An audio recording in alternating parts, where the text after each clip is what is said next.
everyone, and welcome back to my channel. If you are brand new here, my name is Diana and I'm a watercolor artist, content creator, and a work from home mama. I have a baby boy who is turning 9 months old in just 2 days, which is such a huge milestone.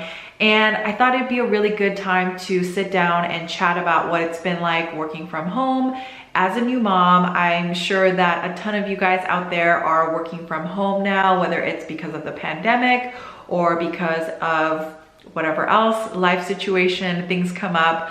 I feel like there's just a lot more people working from home. And just to share a little bit of my background, I've been working from home full-time for 5 years now. And then 2 years before that, I was also working from home, but doing it more part-time as like a side gig. So in total, I've been working from home for about 7 years now, which is so crazy. And it wasn't always easy, but now I truly love it. And I thought I'd kind of share my biggest takeaways, what has been working for me, and now that I'm a new mom, what I've done to kind of make it work for me as a full-time mom and a full-time business owner. So hopefully this will help you take away some tips, and more importantly, let you guys know that it's absolutely possible to do both. If you have a desire in your heart to be a stay-at-home mom and a full-time working mom, then that's absolutely possible. You don't have to choose one. So first things first, when it comes to working from home, is to establish a routine.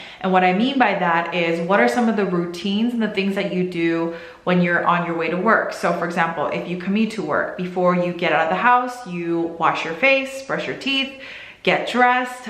You wanna keep some of those routines that you have that you were doing when you weren't working from home while you work from home. It really has been transformative for me. Before, when I first started to work from home, I was like, I don't need to see anyone today. And so I didn't shower. I would just wear my pajamas all day. And I never felt like I was leaving work because it kind of blended in together. I'm not saying that you have to wear tight pants or dress shoes or anything like that, but I think being somewhat presentable is really helpful because it kind of creates that mindset like, okay, I'm here and I'm ready to work. All right, outside of your appearance, you also want to have some sort of a routine when it comes to your schedule. For me, I create my schedule around my baby's schedule. So he wakes up every single day at 7 o'clock. So I like to wake up an hour to an hour and a half before he wakes up to just get a head start. So for me, that looks like around 5:45, 5:30, I wake up and plan my day. I actually have a journal and I like to write down 3 things that I need to get done. And they're not 3 big things, they're 3 very specific things. I wanna make sure that it's very tangible so I can just check it off. And I try to accomplish it by noon so that I feel really good going into the afternoon, knowing that I've finished those 3 tasks, and anything that I do outside of those 3 tasks are extra things.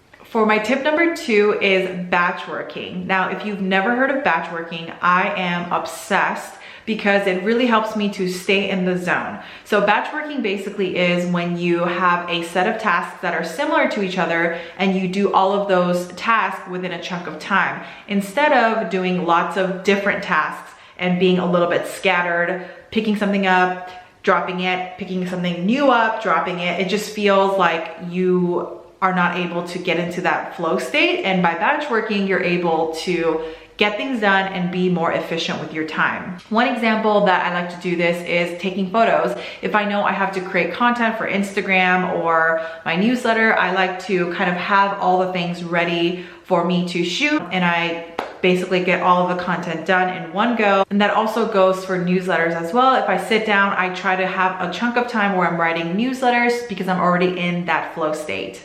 Along with batch working, another really productive and efficient way to go about working from home is to eliminate distractions. I don't know about you guys, but when I first started freelancing, I would have Netflix on the side because I would do a task that doesn't require my full energy and my full attention, if that makes sense. So I would have Netflix going on while I do some calligraphy or painting. I'm someone who loves to multitask, but I realized that it wasn't the best approach when it comes to working from home because I'm really trying to create a separation from work and home in the same space. So I think it requires a lot more, just stricter rules on myself and more self-control. So I made sure to not have Netflix running on the background. This also goes for your phone, social media, YouTube videos, all of that stuff.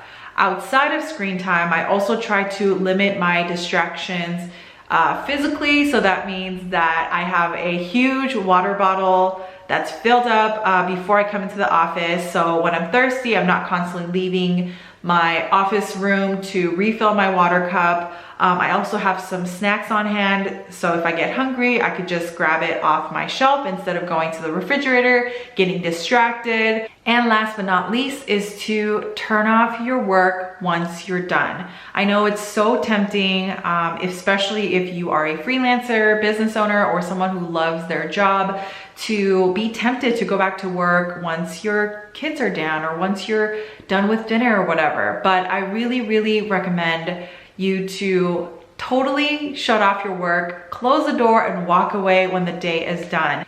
Now, I do want to say that it doesn't mean that you should never work outside of office hours, because there are definitely times when I have a deadline going on or an important project and I need to work those extra hours, but make sure that it's intentional rather than it becoming a regular thing. You don't really want to create a habit of stepping into the office whenever, because you want to create that separation. Once you're done with work, you're done. And then you could be fully present with your family, enjoy your time in your home where you can rest and watch Netflix without any guilt.